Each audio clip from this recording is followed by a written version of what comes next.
जय हिंद दोस्तों, मैं किशन आप सबका स्वागत करता हूं। शुरू करते हैं आज के डिफेंस समाचारों को। दोस्तों, डीआरडीओ अब 50 किलोवाट क्लास का डायरेक्टेड एनर्जी वेपन को डेवलप कर रहा है। इसके जरिए हमारी आर्म फोर्सेस दुश्मनों के ड्रोन, लॉइटिंग म्यूनिशंस और छोटे हवाई खतरों को खत्म कर सकती है। आपको मालूम होगा, पिछले साल डीआरडीओ ने 30 किलोवाट का दुर्गा मार्क 2A का सफल परीक्षण किया था और अब डीआरडीओ का नेक्स्ट स्टेप है और ज्यादा ताकतवर 50 किलोवाट का सिस्टम तैयार करना। बताया जा रहा है कि इसकी इफेक्टिव रेंज 3.5 किलोमीटर होगी। 3 किलोमीटर की दूरी पर ये छोटे ड्रोन को 3 सेकंड में खत्म करेगा। इवन 1.5 किलोमीटर पर यह मोटार शेल को 5 सेकंड में निष्क्रिय कर देगा। और दोस्तों, इसके जरिए हम अपने हाई वैल्यू वाले टारगेट्स और फॉरवर्ड बेस की सुरक्षा कर सकते हैं। सबसे बड़ी बात दोस्तों यह है कि इसके जरिए हम तेजी से प्रतिक्रिया दे सकते हैं और हर शॉट की अनुमानित लागत 100 से 500 रुपए तक आएगी, जिसमें कि जो खर्चा है ये वो बिजली और कूलिंग का है। मतलब साफ है दोस्तों, ऐसे में अगर हम अपनी कन्वेंशनल मिसाइल इंटरसेप्टर जो कि काफ़ी लाखों करोड़ों की होती हैं, वो अगर हम ड्रोन्स के ऊपर छोड़ेंगे तो हमारे बजट पर इसका फर्क पड़ेगा। इसीलिए स्वार्म ड्रोन्स जैसे कम लागत वाले बड़े हमलों के खिलाफ लेजर सिस्टम इकोनॉमिकली काफ़ी फायदेमंद भी है और इफेक्टिव भी है। इससे पहले आपने देखा होगा कि हम इजराइल के साथ आयरन बीम को लेकर बात कर रहे थे। आयरन बीम दोस्तों 100 किलोवाट वाला डायरेक्टेड एनर्जी वेपन है और इसकी रेंज है 10 किलोमीटर के आसपास। लेकिन जब डीआरडीओ धीरे धीरे 30 से 50 किलोवाट पर आ गया तो डेफिनेटली हम 100 किलोवाट पर भी आएंगे। कहा ही जा रहा है कि 50 किलोवाट वाले सिस्टम का मास प्रोडक्शन 2030 से शुरू हो जाएगा और भारत पैरेलली 100 किलोवाट वाले क्लास के दुर्गा 2 पर भी काम कर रहा है। और यही वजह है कि भारत ने आयरन बीम से अभी दूरी बना रखी है। इसीलिए रीजन साफ है कि हम अपना खुद का सिस्टम डेवलप कर रहे हैं। प्रोजेक्ट 75I को लेकर दोस्तों एक बड़ी अपडेट सामने आई है। कहा यह जा रहा है कि कैबिनेट कमेटी ऑन सिक्योरिटी अब जल्द ही इसे मंजूरी दे सकती है और फाइनल कॉन्ट्रैक्ट भी साइन हो सकता है। इस प्रोजेक्ट के तहत 6 एडवांस डीजल इलेक्ट्रिक पनडुब्बियां बनाई जाएंगी। इनमें AIP सिस्टम लगा होगा और इस डील में टेक्नोलॉजी ट्रांसफर भी है। अनुमानित लागत लगभग 9 अरब डॉलर है। यानी कि दोस्तों इस प्रोजेक्ट पर बातचीत लगभग पूरी हो गई है, जो बताता है कि प्रोजेक्ट 75I अब अपने फाइनल स्टेज पर आ गया है। CCS की मंजूरी मिलते ही डिजाइन फाइनलाइजेशन और निर्माण की प्रक्रिया शुरू हो जाएगी।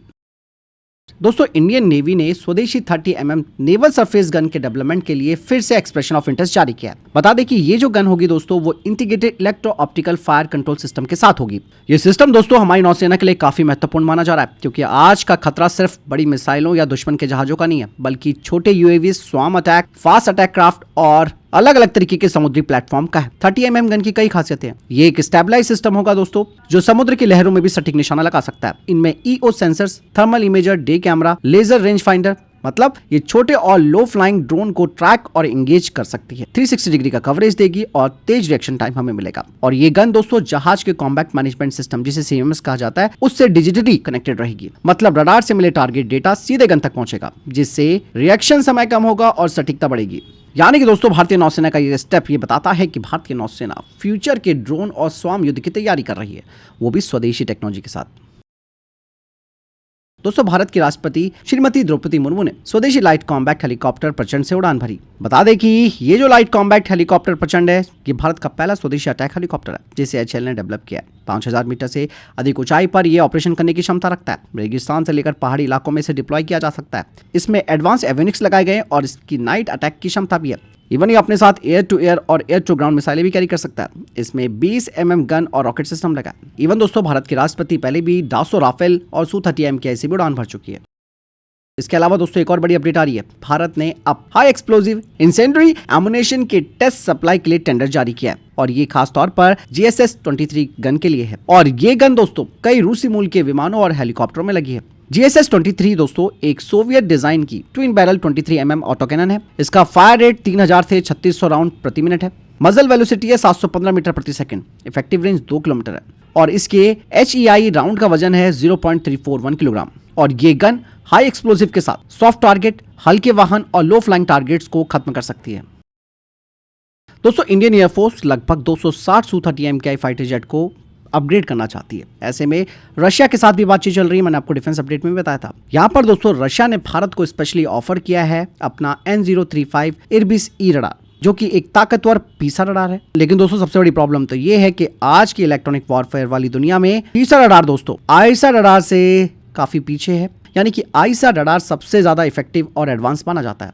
और इवन दोस्तों खुद ही DRDO Virupaksha gallium based AESA radar बना रहा है, जिसे कि Su-30M MKI पर लगाया जाएगा। और इसमें गैलियम टेक्नोलॉजी है, यानी कि ज़्यादा पावर, बेहतर रेंज, बेहतर जामिंग रेजिस्टेंट और ज़्यादा भरोसेमंदी। ऐसे में डिफेंस एक्सपर्ट्स भी कह रहे हैं कि अगर हमने कुछ Su-30M MKI पे पीसा लगा दिया और कुछ पर आईसा लगा दिया तो पूरी फ्लीट में असमानता आ जाएगी। मतलब भविष्य में दोबारा अपडेट करने की जरूरत पड़ेगी, जैसे दासो मिराज 2000 अपडेट में देरी और लागत बढ़ी थी। बात साफ हो जाती है दोस्तों, अगर सुपर सुखोई बनाना है तो पूरी फ्लीट में एक जैसा और सबसे बेहतरीन टेक्नोलॉजी होनी चाहिए, भले वो स्वदेशी हो या फिर विदेशी OEM की। मतलब radar, avionics, electronic warfare suit, RWR, IRST सब आधुनिक और यूनिफॉर्म होना चाहिए, क्योंकि Su-30 MKI फाइटर जेट नहीं बल्कि भारतीय वायुसेना की रीढ़ है। ऐसे में आधा अधूरा काम दोस्तों आगे हमें परेशानी दे सकता है, दिक्कतें दे सकता है और हमारी ऑपरेशनल रेडीनेस पर इसका फर्क पड़ेगा।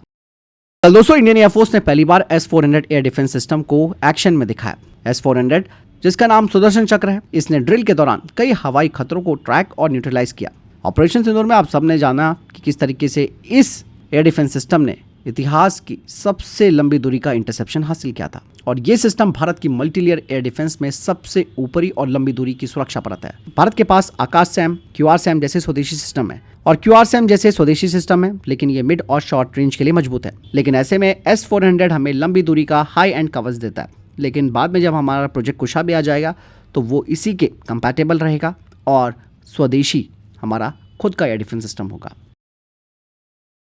इसके अलावा गार्डनरी शिप बिल्डर एंड इंजीनियर्स ने भारतीय नौसेना को तीसरा शैलो वाटर क्राफ्ट सौंपा है, जिसका नाम INS अंजादीप है और अब ये युद्धपोत भारतीय नौसेना में औपचारिक रूप से कमीशन हो गया है और इस युद्धपोत को भारतीय नौसेना के प्रमुख दिनेश के त्रिपाठी जी ने कमीशन किया। बता दें कि INS अंजादीप 8 anti submarine warfare shallow water craft की सीरीज में तीसरा पोत है। इसमें लगभग 88% स्वदेशी कंटेंट है, 30 mm की नेवल गन है, शैलो वाटर सोनार से लैस है, हल्के टॉर्पीडो और एंटी सबमरीन वॉरफेयर रॉकेट ये कैरी कर सकता है। इसमें कॉम्बैट मैनेजमेंट सिस्टम लगा है, 57 कर्मियों का दल इसमें आ सकता है। ये जहाज बेहद फुर्तीला और तेज है और इसका काफी स्ट्रैटेजिक महत्व भी है, क्योंकि इसके जरिए तटीय क्षेत्रों में पनडुब्बी रोधी निगरानी हमारी मजबूत रहेगी। शैलो वाटर में सब सरफेस खतरों की खोज और हमला करना आसान होगा। कुल मिलाकर दोस्तों INS अंजादीप भारतीय नौसेना की तटीय सुरक्षा और पनडुब्बी रोधी क्षमता को मजबूत करेगा।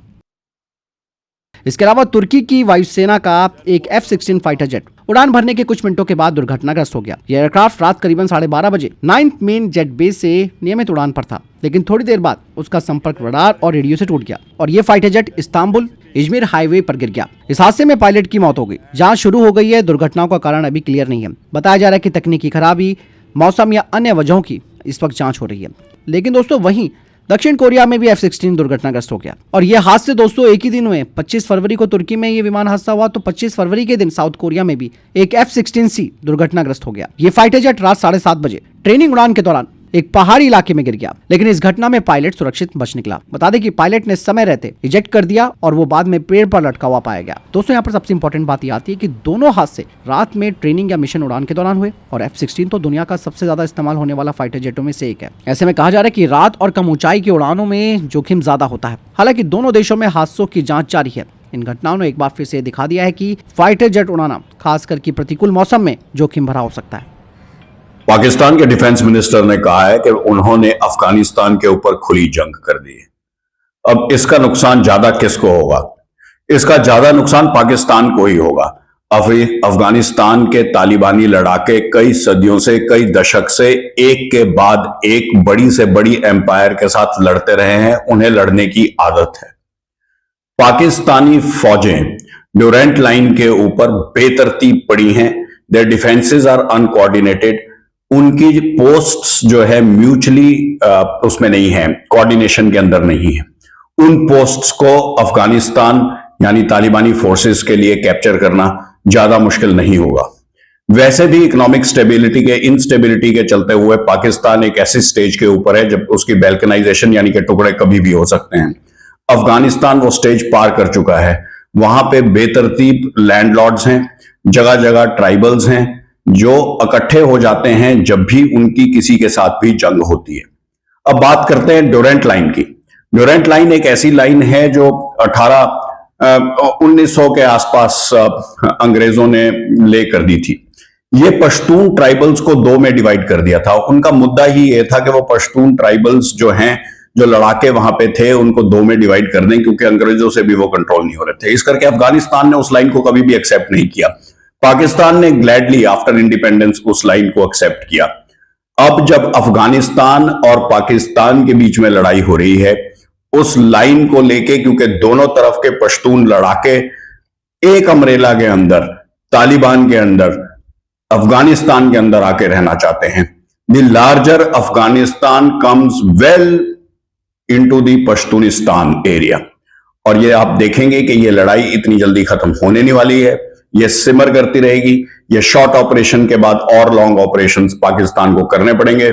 दे will bleed from their own policy of bleeding the others by 1000 cuts. तो फिलहाल इतने के टॉप डिफेंस अपडेट वीडियो के सामने कोई प्रश्न जवाब है, आपका कोई सवाल है, कमेंट सेक्शन में लिखकर जरूर पूछिएगा। वीडियो को लाइक और शेयर जरूर कीजिएगा। जय हिंद, वंदे मातरम।